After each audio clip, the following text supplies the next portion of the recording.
Yine kürek kimse. Ay ömrümün payızı. Yarpağımı dövmüsən. İndi budağımı kes. Senden sonra dondur ruhum eşq ayazım. Əlimdə gül də yoxdur. Ne yaxşı gəlmisən bəs? Axı güllə gələrlər qəbir ziyarətinə. Sənsə ürəyin dolu, əllərin boş gəlmisən.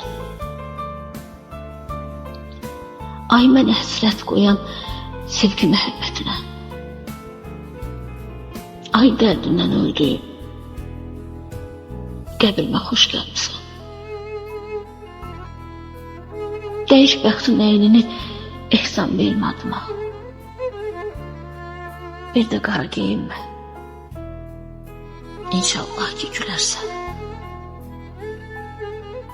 Ben senden incimərəm. Hər gün düşmür yadıma. Aytilli bir dəfə məzarıma gələrsən.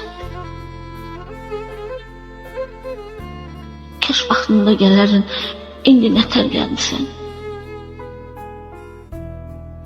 Ağlama, göz yaşına değmedim diye öldüm. Yine de ne şükür ki burada da gelmişsin. Ölmeme değdi de geldin yüzünü gördüm.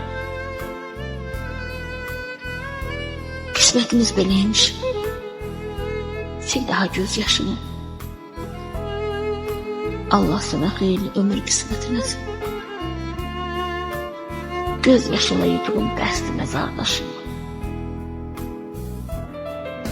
Qoy Allah seni xoşbəxt. Mən rəhmət eyləsin. Qoy Allah seni xoşbəxt. Mən rəhmət eyləsin.